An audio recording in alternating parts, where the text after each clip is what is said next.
It is my true pleasure to probably introduce one of the most distinguished interventional cardiologists of our era. Probably we can say that even though he's not that old, he's still the father of interventional cardiology for us. Marty, you're very young. Because it's true, he made it a true field, and he emphasized on teaching, which is a very unique thing. And ever since that, there are so many other conferences in the entire world which focus on interventional cardiology. Marty, welcome to India. It is great being in India. I love being in India. So now I'm going to, now that Sushil has set the stage, in fact, he's introduced many concepts that I'm going to follow up on, we're going to talk a little bit about the next generation and why we need a next generation of transcatheter valves and ancillary devices. It may seem too soon to talk about the next generation because you're saying to yourself, in India, you haven't yet experienced the first generation. But by the time you get it, I think many of the things I'll be talking about will be familiar to you and will be part of your first clinical experiences. These are my disclosures. Just first, some quick background. Alain Cribier is one of my heroes. He did a very, very difficult case, April 2002. This is the first patient who truly was inoperable. We published the experience, a very humble man, very humble conclusions from that initial first case in 2002. We celebrated the 10-year anniversary of the first transcatheter aortic valve just this past April in Rouen. And here you see Alain Cribier receiving from Alain Carpentier the Legion of Honor, which is the greatest honor that can be bestowed upon a French citizen. So it gives you a sense as to how important this accomplishment was in medicine, and the historic event of having a surgeon giving an interventional cardiologist this award was very profoundly emotional for all of us. Well, as I said earlier today, with these two devices, self-expanding, balloon expandable transcatheter valves, already over 50,000 patients have been treated in over 500 interventional centers around the world. In the United States, we began in November, and as I said earlier today, there's a dramatic projected increase in the number of procedures expected over the next several years.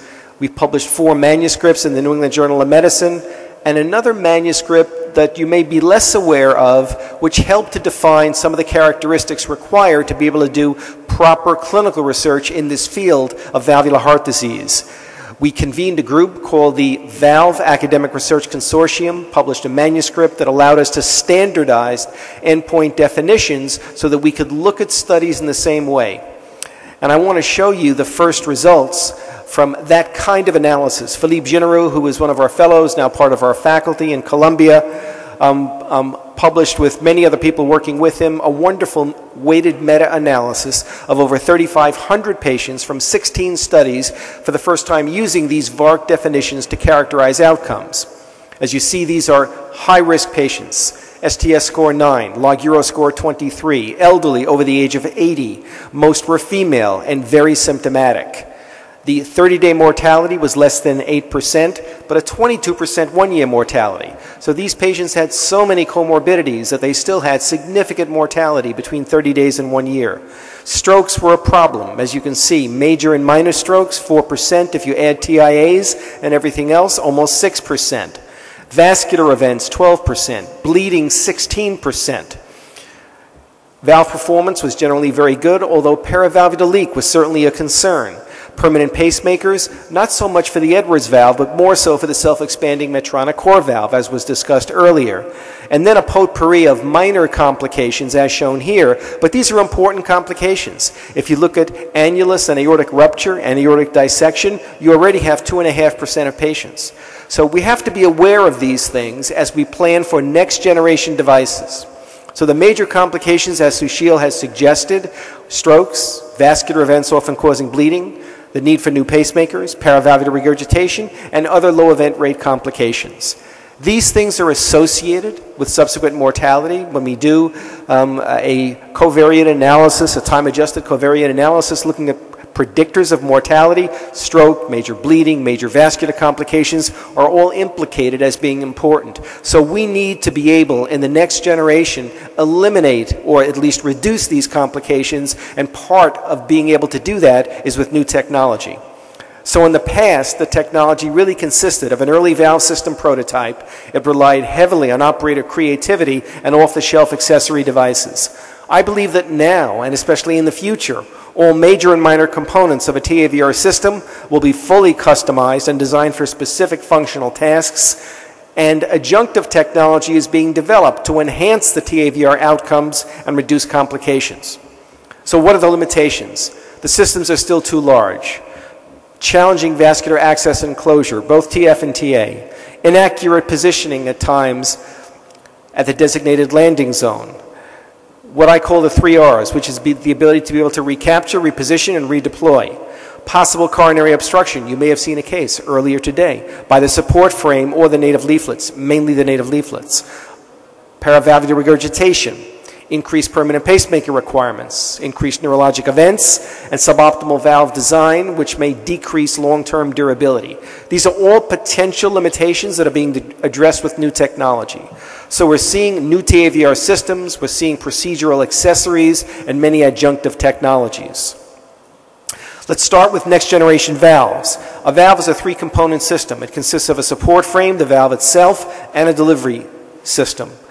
Sushil has already showed you the new version of this Edwards Sapien valve with a cobalt alloy frame with a new cut on the valve material, which should be more durable, which is partially closed in the rested position, and with a better delivery system. We went from this tip deflecting system to now an 18 French profile system that docks in the aorta, which reduces profile. But here are a host of new transfemoral systems and new transapical systems, and of these transapical systems, 2 of the 3 already have CE approval and are being marketed very carefully in Europe. When we look at today's transcatheter system, it's really Medtronic or Edwards, 2 versions, but I can tell you with certainty that tomorrow, and that means over the next 12 months, you'll be seeing the St. Jude Portico system, the BSC Lotus system, Direct Flow, Symetis Accurate system, Genevalve, and Medtronic Engager. So already many different versions of new TAVR systems. Let me just give you some examples. This is the Direct Flow system. This is a non-metallic frame.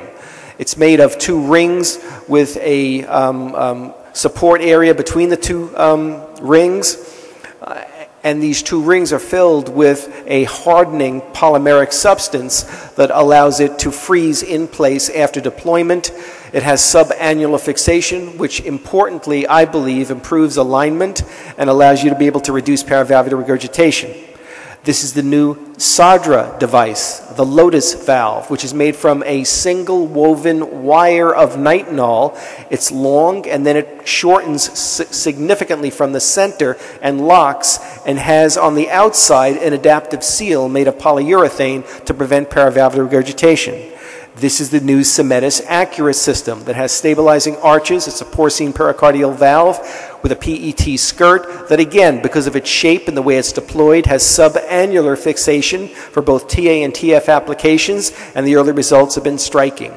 And of course, the existing companies like Edwards are not sitting and doing nothing. They have 2 new systems, the Edwards Sapien 3 balloon expandable system and a self-expanding with a mechanically engineered self-expanding system called the Centera valve. Both of these have gone into first human use experiences. This is a close-up of the new Edwards Sapien 3 valve, which is very interesting, a different design on the stent, different leaflet design, and what's called a wedding dress, which is a cuff at the bottom of the device that should prevent a paravalvular leak. So there are several new ways to address this issue of paravalvular leak with either subannular fixation or space-filling materials that should fill the gap in those areas where the frame is not in complete apposition with the annulus. And there are other companies like Endoluminal Sciences that have developed some very interesting tissue skirts that will eliminate paravalvular regurgitation that can be integrated with current valve systems. And on the wild side, this is a tissue-engineered heart valve. Some people think that in the future we're not going to be using bovine pericardium. We're going to be using biologic valves that consist of synthetic scaffolds that are integrated and seeded with autologous vascular and stem cells. This has already been done in animals, and people think that this certainly can be done in humans as well. The dependency upon bovine or porcine pericardium can be a problem in the future. This is what it looks like. Sushil's mentioned cerebral protection, so I'm not going to spend much time trying to defend or have you understand what the issue is. when you disrupt the native valve and potentially the aorta, you certainly can induce acute ischemic events. And these acute ischemic events can cause a high frequency of perfusion abnormalities if you look very carefully with DW-MRI imaging. You can capture this material as shown here with the Claret device, which is an embolic capture device. It's a filter system that affects both the innominate and the left carotid. And you can see in almost every case, we can see macro evidence of embolic debris coming from the valve or coming from the aorta. Strokes occur not infrequently. In the analysis that was done by Craig Miller of the Partner 1A study, a twofold higher frequency of strokes with an incidence as high as almost 5% at 30 days. So these new devices are either deflectors. The first one that was developed and the first published expression of that was by John Webb's group in the first 3 cases, the so-called Umbrella cerebral deflector device that deflects particles from the great vessels. SMT is a different deflector device which is introduced not from the brachial or radial but from the femoral artery. This is the Umbrella, and this is the Claret device, which is a dual filter system. So you will see more in the way of cerebral protection devices, and there's an ongoing study, a randomized trial that just began in Europe looking at these devices, in this case the Umbrella versus no cerebral protection, to see if there's a difference in clinical stroke rates and DW-MRI imaging. There's also a second randomization looking at differences in pharmacologic therapy. Vascular access and closure is extremely important. Sushil's already mentioned a 15% frequency of major vascular complications, which consists primarily of dissections, perforation, and large hematomas. When you have access site problems, you have bleeding. Bleeding begets other considerations. So if you have an access site complication, you have a very high frequency of a hemorrhagic event, usually major bleeding that requires transfusion.